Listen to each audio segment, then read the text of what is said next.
ಒಂದು ಮಾದರಿ ಕೊಟ್ಟನು ಶೇಕಡಾ ಪ್ರಮಾಣ ಹೆಚ್ಚಾಗ್ಯದ ಏನು ಕೇಳ್ಯಾನ ಅದನ್ನ ನೋಡ್ರಿ. ಹಿಂದಿನ ಗಣಿತ ಮಾದರಿ ಮೇಲೆ ಅದ, ಇದು ನೀವು ಮಾಡಿರಬೇಕು. ಆಮೇಲೆ ನಾನು ತಿಳಿಸ್ತೀನಿ, ಲಕ್ಷ ಕೊಟ್ಟು ನೋಡ್ರಿ. ಎಲ್ಲರೂ ಬೋರ್ಡ್ ಕಡೆ ನೋಡ್ರಿ. ಮಾಡೋದಾಯ್ತು ಅಂದ್ರೆ ವಿಡಿಯೋ ಆನ್ ಮಾಡಬೇಕು.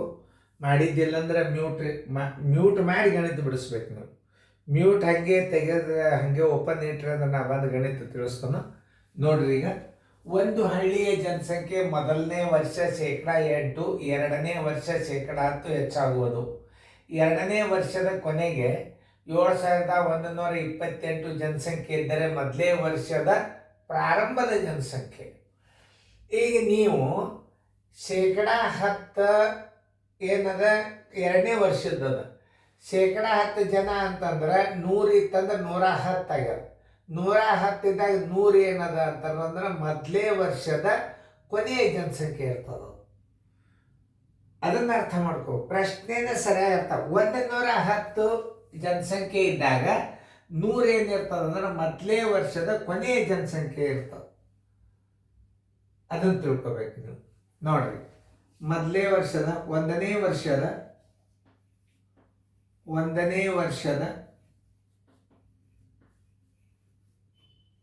ವರ್ಷದ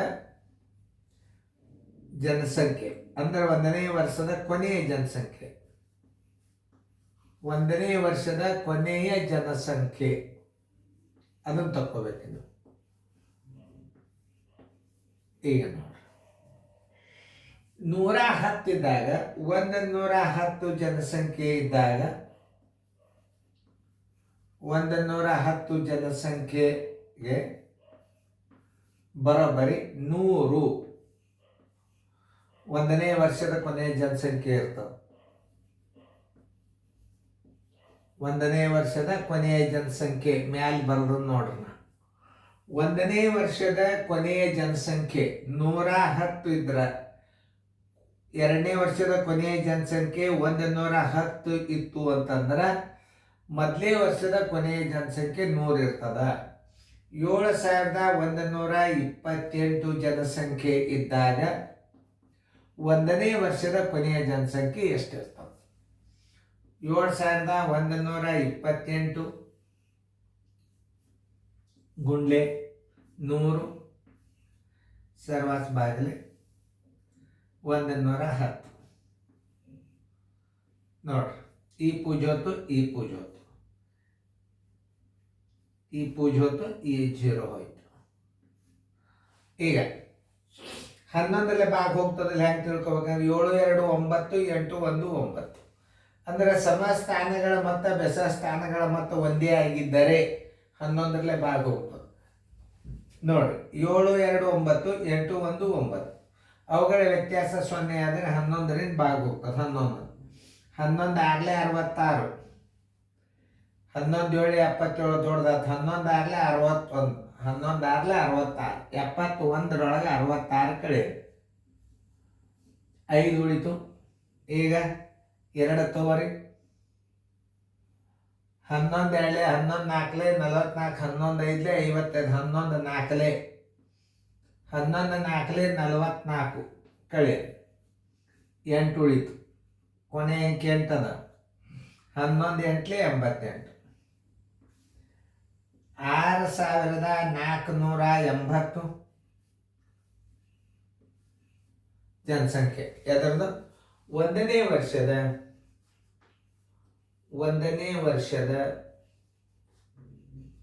ಕೊನೆಯ ಜನಸಂಖ್ಯೆ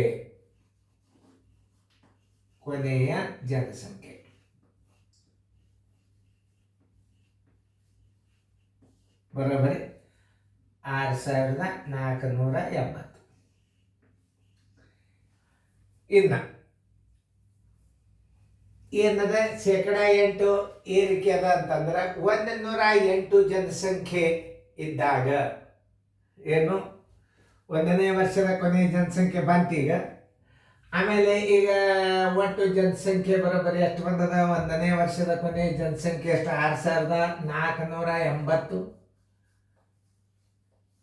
ಜನಸಂಖ್ಯೆ ಬಂತೀಗ.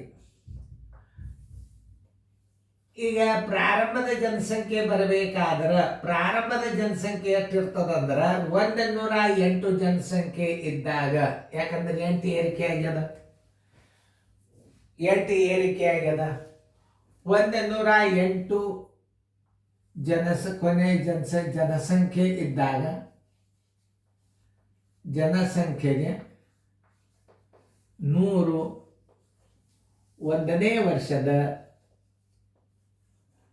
ಒಂದನೇ ವರ್ಷದ ಪ್ರಾರಂಭದ ಜನಸಂಖ್ಯೆ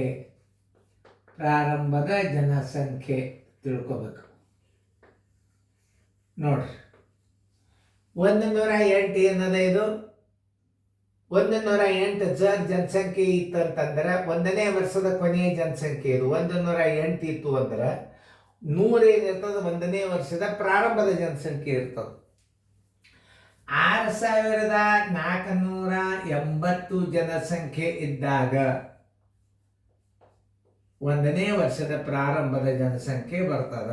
6480 ಇಂಟು 100 ಸರ್ವಾಸ್ ಬಾಗ್ಲೆ 108 ನೋಡಿ. ಈಗ 4 2 8 4 7 28. ಈಗ 12 5 12 12ರಲ್ಲಿ ಹೋಗ್ತದೆ ನೋಡ್ರಿ ಭಾಗ.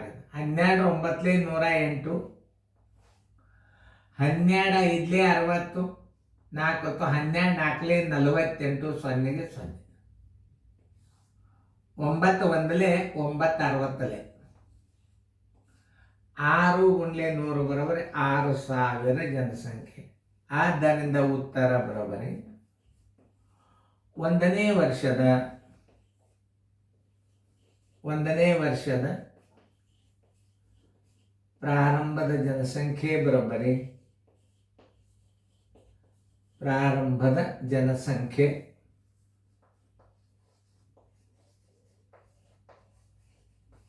ಬರೋಬರಿ 6000 ನೋಡಿ. ಇಷ್ಟು ಚಂದ ತಿಳ್ಕೊಬೇಕು ನಾವು. ಒಂದನೇ ವರ್ಷದ ಕೊನೆ ಜನಸಂಖ್ಯೆ 110 ಇದ್ದಾಗ 100 ಇರ್ತದೆ.